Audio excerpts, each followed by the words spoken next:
चलिए प्यारे बच्चों, स्वागत है आपका अपने चैनल विद्यार्थी क्लासेस में। तो class 6 NCERT whole number part 4 हम लोग का हो रहा है। पूरा फोकस आपका बोर्ड पे होना चाहिए। बहुत बहुत धन्यवाद बोर्ड पे फोकस करने के लिए। ध्यान दीजिए यहाँ पे distributivity of multiplication over addition, ये एक प्रॉपर्टी है जो हम लोग पढ़ने वाले हैं। ठीक है, ये क्या कहता है कि हम लोग मल्टीप्लिकेशन को डिस्ट्रीब्यूट करेंगे ओवर एडिशन। मतलब समझना ध्यान से, पूरा फोकस यहाँ पे देखो। कहता है कि अगर ए बी सी 3 गो होल नंबर है, ए बी सी 3 अगर होल नंबर है, 1 2 3 मान लो या 3 4 5 मान लो, कुछ भी मान लो, तो ए गुना बी प्लस सी होगा, ए गुना बी प्लस सी होगा, ए गुना बी प्लस ए गुना सी। अब तुम बोलोगे ये क्या है ए गुना बी प्लस सी? तो देखो ध्यान से, हम बोलेंगे ए को लड़ाई करने भेजो बी से। तो अभी सब कुछ भूल जाओ। देखो यहाँ ए गुना बी है, लिख दो। बीच में क्या पड़ा? प्लस, तो यहाँ प्लस दो। फिर ए को लड़ाई करने भेजो सी से। ए लड़ाई करने गया बी से तो ए गुना बी, प्लस ए लड़ाई करने गया सी से तो ए गुना सी। ठीक है, अब देखो ये क्यों पढ़ा रहे हैं, इस प्रॉपर्टी का यूज क्यों पढ़ा? तो इस प्रॉपर्टी का यूज इसलिए पढ़ा क्योंकि कभी कभी क्या होता है, हमको ऐसा क्वेश्चन मिल जाता है कि 25 गुना 19 हमको निकालना है। कभी कभी 25 गुना 19 निकालना है या 25 गुना 99 निकालना है। तो तुम तो बोलोगे हमको तो आता है निकालने 25 गुना 99। हम बोलेंगे 25 यहाँ लिखेंगे, 99 यहाँ लिखेंगे, गुना कर देंगे। तो सही बात है, ये होता है। लेकिन अगर हम थोड़ा फास्ट कैलकुलेट करना चाहते हैं, मतलब थोड़ा इजी, जहाँ पे हमको ज़्यादा ऐसा कैलकुलेशन नहीं मिले, लेंदी कैलकुलेशन, तो उसके लिए ये प्रॉपर्टी जो है बहुत ही फायदेमंद साबित होता है। तो यही प्रॉपर्टी जो है दिखाता है कि आप आराम से कोई भी मल्टीप्लिकेशन को इजीली आप सॉल्व कर सकते हैं। कैसे कर सकते हैं? जैसे देखो, हम एक सिंपल सा उदाहरण लेते हैं और फिर थोड़ा टफ उदाहरण लेंगे, तब तुमको समझ में आएगा। देखो यहाँ पे, जैसे मान लो कि 2 को गुना करना है हमको 3 + 5 से। तो एक नियम होता है सब, जो कहता है बोर्ड मास। क्या कहता है? बोर्ड मास। बोर्ड मास कहता है कि सबसे पहले आप ब्रैकेट सॉल्व कीजिए, ब्रैकेट, छोटा ब्रैकेट, बड़ा ब्रैकेट, जो भी, मतलब ब्रैकेट पहले सॉल्व कीजिए। ठीक है, उसके बाद होता है डिवीजन। ठीक है, ऑफ भी आता है एक बीच में, ये सब आगे तुम पढ़ोगे।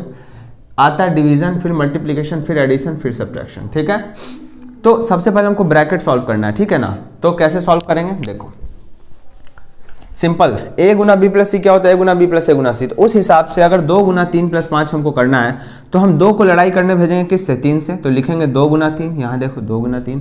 फिर मिलेगा हमको प्लस, तो यहाँ लिखेंगे प्लस। 2 को लड़ाई करने भेजेंगे 5 से, तो लिखेंगे 2 गुना 5, 2 गुना 5, 2 गुना 5। 2 तियाँ होता है 6, प्लस 2 पचे होता है 10, 10 6 16। तुम बोलोगे ये तो बच्चा वाला चीज़ था, ये तो हम भी कर लेंगे। सही बात है।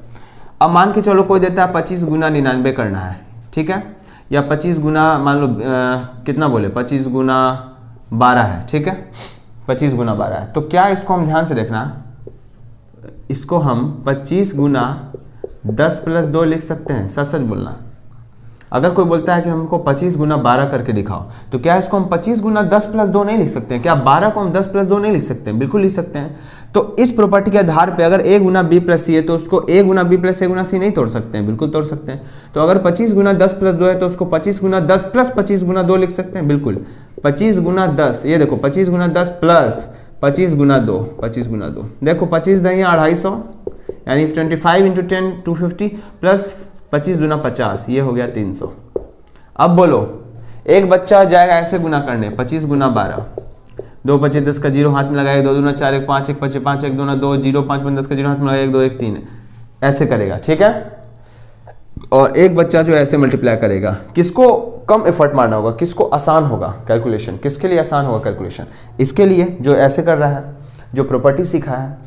तो इसलिए मैथ्स में प्रॉपर्टी सीखना बहुत जरूरी है, और वही हम लोग सीख रहे हैं। So distributivity of multiplication over addition कहता है कि अगर ए बी सी और 3 होल नंबर है, सो ए इंटू बी प्लस सी जो होगा वो ए इंटू बी प्लस ए इंटू सी होगा। ठीक है, और आप उदाहरण ले सकते हैं यहाँ पे 2 गुना 3 + 5 का। ठीक है, तो दो चार और क्वेश्चन इस पर हम करते हैं ताकि तुमको समझ में आए कि कैसे सॉल्व करना है।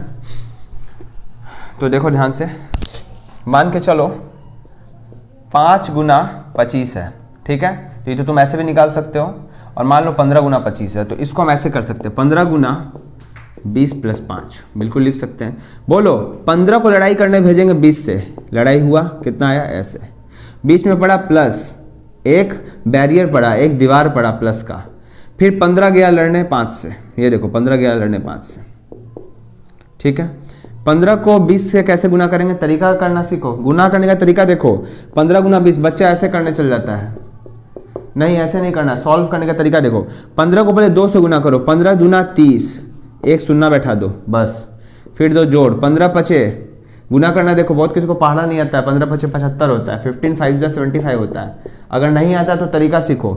5 देखो 5 को इससे मल्टीप्लाई करो, 5 5 जा 25, 5 का 5 हाथ में लगा 2, 5 1 जा 5 + 2 7, 300 और प्लस 75 होता है 375। इस पे क्वेश्चन करेंगे, सब कुछ समझ में आएगा, ठीक है। चलो तो इसको हम पाउच करते हैं, फिर तुम इसको नोट डाउन कर सकते हो। चलो तो ये प्रॉपर्टी समझ में आया। अब एक और प्रॉपर्टी देखो, कहता है ये लास्ट एक और प्रॉपर्टी है इसी में। ये कहता है, सब मल्टीप्लिकेशन वाला पढ़ रहे हैं, पार्ट 3 देखोगे तो समझ में आएगा, नहीं देखो तो देखो जाके।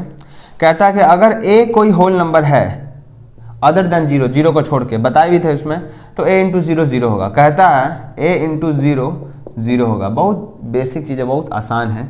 कहता है अगर a कोई भी होल नंबर है, मान के चलो a 5 है, 0 को छोड़ के, तो 5 × 0 क्या हो जाएगा 0, ठीक है। यही है प्रॉपर्टी, कोई बहुत बड़ा चीज़ नहीं है, ठीक है। तो ये 2 प्रॉपर्टी था इसमें बचा, बताना था, हम बता दिए। अब हम जानेंगे प्रॉपर्टीज ऑफ डिवीजन, ठीक है। होल नंबर के लिए प्रॉपर्टीज ऑफ डिवीजन लागू होता है कि नहीं, यानी क्लोजर प्रॉपर्टी फॉलो होता है नहीं, और कम्यूटेटिव फॉलो होता है नहीं, या फिर एसोसिएटिव फॉलो होता है नहीं, डिस्ट्रीब्यूटिव जो है, यही सब हम लोग सीखेंगे, ठीक है। तो इसको हम क्या करते हैं, लिखते हैं, फिर तुमको हम बताते हैं, ठीक है। पहले कुछ क्वेश्चन कर लेते हैं, उसके बाद उस प्रॉपर्टी पे आएंगे, ठीक है। क्वेश्चन इसमें बताना जरूरी है ताकि डिस्ट्रीब्यूटिव प्रॉपर्टी जो और अच्छे से समझ में आए, और मतलब कम्यूटेटिव प्रॉपर्टी वगैरह भी अच्छे से समझ में आए, ठीक है। तो देखो जो पीछे पढ़े हैं उसके ही बेसिस पे हम तुमको क्वेश्चन दे रहे हैं ताकि तुमको अच्छे से समझ में आए। देखो क्वेश्चन क्या है, find the sum by suitable rearrangement, यानी रीअरेंज करना है, यानी सजाना है, सही से सजाना है, जिससे कि हमको ये जो हल है, मतलब ये जो क्वेश्चन है इसका हल हम निकाल सके, इसका सॉल्यूशन हम निकाल सके, ठीक है। याद करो पीछे क्वेश्चन तुमको बनाए थे प्लस वाला, तो उसमें हम बोले थे कि कुछ ऐसा पेयर ढूंढो, गुना में भी बताए थे कि कुछ ऐसा पेयर ढूंढो जिसको जोड़ने से या घटाने से जो हमको क्या मिल जाए 10 मिल जाए, लास्ट में 10 मिल जाए। बताए थे ना वीडियो में, पार्ट 2 या पार्ट 3 में शायद बताए थे कि लास्ट में 0 आए, तो ऐसा हम पेयर चुनेंगे जिसको मल्टीप्लाई करने से हमको लास्ट में 0 आए। क्या है 0। अब तुम बताओ अगर 1768 को 4 से मल्टीप्लाई करेंगे तो 4 8 जा 32 का 2 हाथ में लगा 3, यानी 32 है ना, मतलब लास्ट में 2 आ रहा है, तो इस पेयर को हम नहीं चुनेंगे। याद आ रहा है ना तुमको जो बताए थे, ध्यान रखना कि ऐसा पेयर चुनो जो कि 0 ला दे। तो अगर हम चुनते हैं 4 और 25 को, तो देखो 25 है गुना 4 है, 4 × 5 = 20 का 0, देखो 0 लास्ट में आ गया, यानी यही पेयर चुनेंगे। अब ट्रिक ये है कि जैसे ही तुम यहाँ 0 आया तो वो जो टोटल मल्टीप्लाई करोगे ना,